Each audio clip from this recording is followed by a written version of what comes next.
Hello everybody, welcome back. This is my first official sit down video of 2023, so I'm really excited. Today I'm just going to do my January reading wrap up and show you all the books that I read in January. I'm also going to show you the 2 books that I read in December as well, because those weren't in any videos and I just feel like I need to tell you and talk about them. So without further ado, December was a really terrible reading month for me, and I don't know, I think it was because we were on holiday, which is weird because usually when we're on holiday I read a lot more, but oh well. I managed to read a whole 2 books in the month of December. And the first book that I read was Harry Potter and the Prisoner of Azkaban. This is the 3rd book in the Harry Potter series. I'm slowly making my way through the Harry Potter series. It was my favourite so far. You see a lot about the Marauders that you don't get to see, that you don't learn about in the films. And I gave it a 5 stars because I don't know, I feel like it's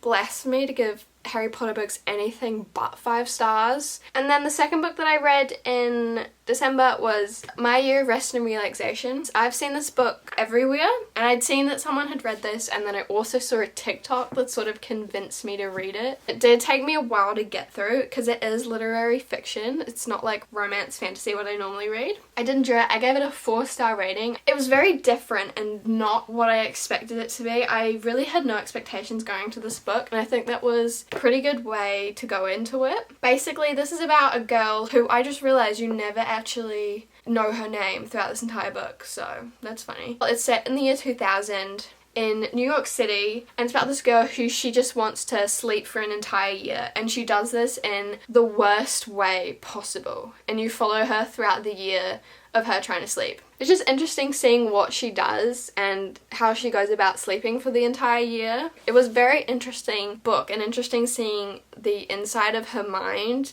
but this book definitely will not be for everybody, so if you want to read this, do check trigger warnings before. Okay, and now we are on to my January reads, what this video is officially about.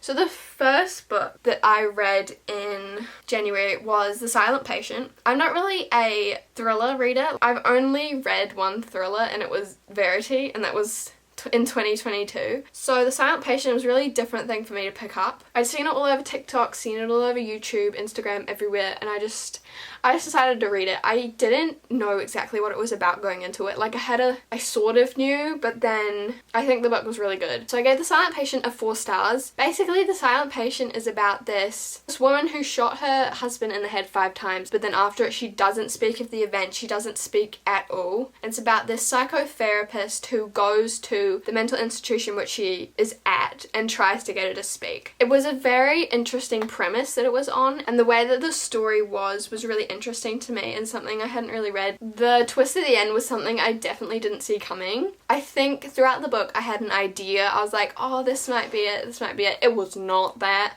I am not good at this whole guessing thriller books, and I had to go and reread the last chapter because I was so confused. But it's definitely a good thriller if you want to start off on thriller. I'm a starter on thriller too, so. And then the next book I finished in January was Baggage Claim. This is a little Christmassy book. It's fake dating. It's set in Aspen, Colorado. I really enjoyed it. It's the one Christmas book that I read, and I literally read it after Christmas.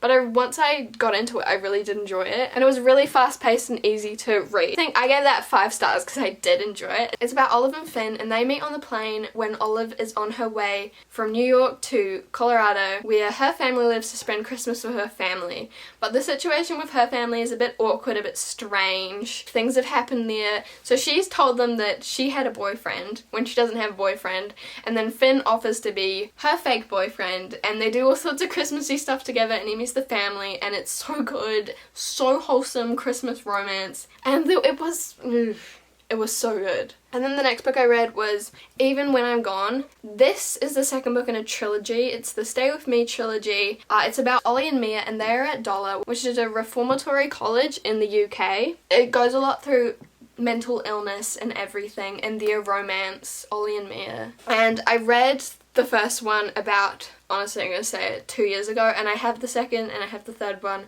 and I just decided to read it in January, and let me just tell you, I'm obsessed with this couple.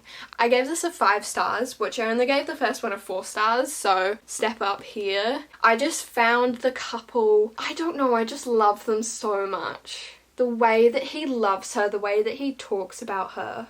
Oh, it's so good. It definitely is like deeper, darker sort of romance, and it's very heavy, which is something to definitely look out for. So if you are interested in reading this book, definitely search out trigger warnings before you go into it, because some of the stuff that happens in these books is just so heavy. And then honestly, I didn't do a brilliant job of reading in January either. I read Even When I'm Gone, and I finished it, and I had all these plans to read all these other books, but then I didn't. But on the beach when I was in Australia, I had Birthday Kisses downloaded onto my phone, which is the A Million Kisses in Your Lifetime like novella book, and I had that downloaded and I read it in one sitting, and it was great. So it's Ren and crew from A Million Kisses in Your Lifetime, but like fast forward a few years and they have a baby and they're married, living in their little apartment. It is just about them like reconnecting after having a baby, you know, reconnecting.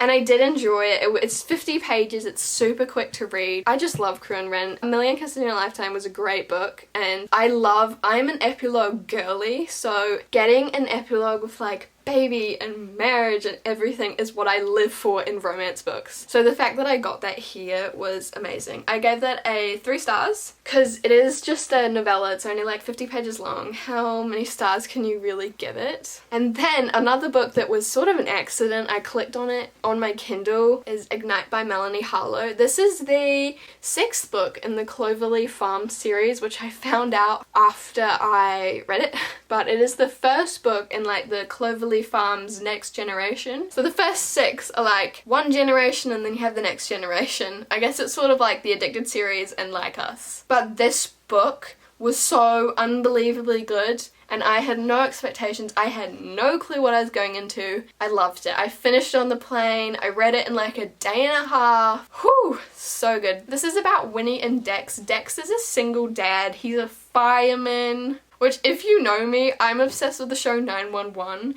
and they are all firemen, so the fact that he was a fireman was just amazing. So he's got 2 little girls. He moves in next to Winifred, and his little girls sort of spike up a friendship with Winifred, which then causes Winifred and Dex to become friends, and romance sparks from there. It's so good.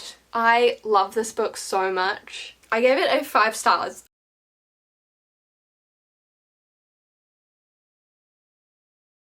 But I loved it. I loved it, I loved it, I loved it. And the cool thing is that her parents have a book too. So her dad and her stepmom, which is very much like Winnie and Dex's romance, and they say that in the book, how like Winnie's stepmom fell for the single grumpy dad, and Winnie's falling for the single grumpy dad, and it's amazing. It's very much Grumpy Sunshine. He is so grumpy. I think he wins the grumpiness card, but no, super grumpy, but he's the best dad. And their relationship, their romance, everything. Oh, I loved it. I loved it, I loved it, I loved it. Go read it right now. If you take anything away from this video, just take away Read Ignite by Melanie Harlow. Read it, read it, read it. So good. It's also age gap, so he's 12 years older than her, which I feel like people have funny feelings about that. I really don't care. I liked it, I thought it was great, but it does have age gap, so. And then the last book that I read in January, which really isn't a January read because I finished it last night and it is currently the 3rd of February, was Lords of Pain. We went from such a wholesome little like firefighter romance to this. This has been sitting on my Kindle forever. So I was on the plane and I just read it. I just opened it because it was downloaded on my Kindle. I was like, we'll just finally read it. And I knew a little bit about what I was going into, but not a lot. I did not expect what was coming. So basically this is a reverse harem. So it's her and 3 guys, as you do. So it's about Story, Tristan, Killian and Dimitri. So Killian is her stepbrother, and one day 3 years ago there was this whole thing that went down that made her leave and pretty much just like disappear out of the boys' lives. But now, 3 years after that, she turns up at their doorstep. They're the lords of the university. What that means I am still unsure. And she basically turns up to like audition to be the lady, which is a woman who's just there to service them.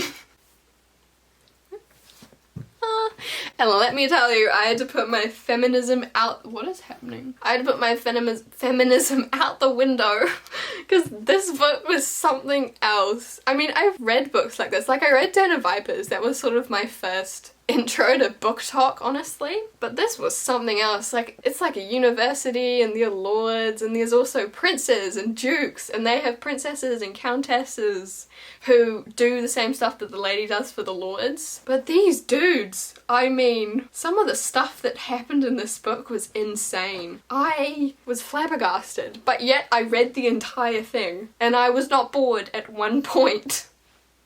And these three guys, and they are insane, like crazy, psychotic, but it was great. I mean, I enjoyed it. I think I gave it a 4 stars. Oh no, I gave it a 3 stars. I will definitely be reading the second and third one this month, so you can watch out for that. If you do want to go into this book, check trigger warnings. A lot happens. A lot of crazy stuff, nasty, crazy stuff happens in there, so you definitely want to be prepared going into that. Ending on a bang, wow. That is all the books that I read in January and December, but this video is a mess, but thank you so much for watching if you made it to this point. I appreciate you so much, and hopefully I will see you in the next one, so bye!